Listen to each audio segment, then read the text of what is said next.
जा पाती, लेकिन मैं लंगड़ी हूँ। गुड़िया बेटी, क्या आपको भी बेर खाने हैं? हाँ मम्मा, मेरा दिल तो बहुत है, मगर मैं लंगड़ी हूँ।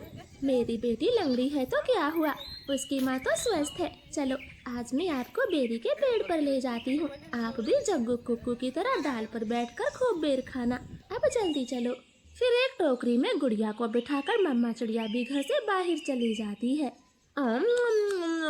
खट्टा मीठा बेर है, दिल कर रहा है इसकी गुठली भी खा जाऊं।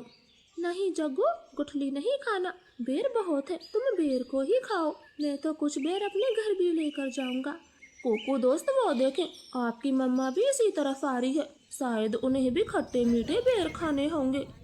फिर मम्मा चिड़िया गुड़िया के साथ पेड़ पर बैठ जाती है। गुड़िया तो कई महीनों के बाद घर से बाहर आई थी, वो बहुत खुश होती है। यहाँ कितना अच्छा लगता है, खुला आसमान, चारों तरफ पेड़ पौधे और ताजी ताजी हवा। लो गुड़िया बहन, ये बेर खाओ, ये और भी मजेदार है। ऐसे वो तीनों गुड़िया को बेर तोड़ तोड़ कर खिलाते हैं। दूर छिपी हुई बुरी चील उन पर नजर रखे हुए थी। अरे वाह, एक साथ चार चार शिकार है, किसी एक का खात्मा तो हो ही जाएगा, बड़ी तेज भूख लगी है। फिर वो बुरी चील धीरे धीरे बेरी के पेड़ तक पहुंच जाती है और एकदम से उन्हें घेर लेती। जग्गू और कुक्कू तो डर के मारे मम्मा चिड़िया के पीछे छुप जाते हैं। सब ऐसे ही खड़े रहो, अगर एक भी भागा तो कच्चा चबा जाऊंगी, बड़ी तेज भूख लगी है मुझे। नाना चील जी, हमें जाने दे, हमारी जान बख्श दे, छोटे बच्चों पर रहम करे। नाना चिड़िया, किसी एक को तो अपना शिकार बनाकर ही खाऊंगी। चील उनके सामने बैठी थी, तभी धीरे से जग्गू कौवा कुक्कू के कान में बोलता है, कुक्कू दोस्त, इस चील को गुड़िया को सौंप देते हैं, वैसे भी गुड़िया लंगड़ी है, ये जी कर क्या करेगी, कम से कम हम तीनों की तो जान बचेगी। जग्गू की ये बात सुनकर कुक्कू तुरंत अपनी माँ से बोलता है, मम्मा मम्मा, गुड़िया को यहीं छोड़ दो और चलो यहाँ से, हम अपनी जान बचाते हैं। हाँ भाई, ये भी ठीक है, मेरा काम इस लंगड़ी चिड़िया से ही चल जाएगा, तुम सब चले जाओ।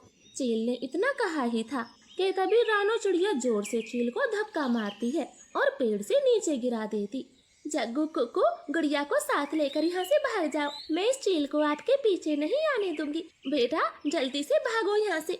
इतना कहकर रानो चील पर हमला कर देती है और जग्गू और कुक्कू टोकरी लेकर वहाँ से भाग जाते हैं। चिड़िया और चील में काफी देर तक लड़ाई होती है और आखिर में चील रानो को जान से मार देती है।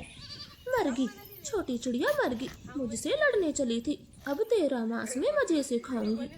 कुक्कू भाई, मम्मा अभी तक घर नहीं आई। मम्मा को चील ने मार दिया है, वरना वो अब तक आ जाती, क्या जरूरत थी मम्मा को वहाँ ले जाने की। भाई, अगर हम वहाँ न होते तो वो बुरी चील आपको खा जाती, आप ऐसा क्यों बोलते हो? नहीं, हम चील के हाथ कभी ना आते, वो तो तुम साथ में थी, इसलिए मम्मा ने चील से लड़ाई करने की सोची। तुम लंगड़ी थी ना, माँ को तेरी वजह से मरना पड़ा, अब तू ही माँ की हत्यारन है, समझी? ऐसे कुक्कू तो गुड़िया को ही दोषी ठहराता है। अब गुड़िया का ध्यान रखने वाला कोई नहीं था। कुक्कू सारे सारे दिन बाहर घूमता फिरता, वो लंगड़ी बहन का बिल्कुल भी ख्याल नहीं रखता, चाहे वो भूखी हो या फिर प्यासी हो। भाई, सुबह से रात हो गई है, आप मेरे लिए कुछ खाने को नहीं लाए? जंगल में भोजन की कमी हो गई है, अपना पेट भरना ही बड़ा मुश्किल है, ऐसे में तेरे लिए दाना कहाँ से लाता? ऐसा बोलकर कुक्कू तो सो जाता है। गुड़िया को पूरी रात नींद नहीं आती, क्योंकि वो तो कई दिनों से भूखी थी। मम्मा मम्मा, अगर आज आप जिंदा होती तो मेरा कितना ख्याल रखती, अब तो मुझे भी भूखा सोना पड़ता है, मैं क्या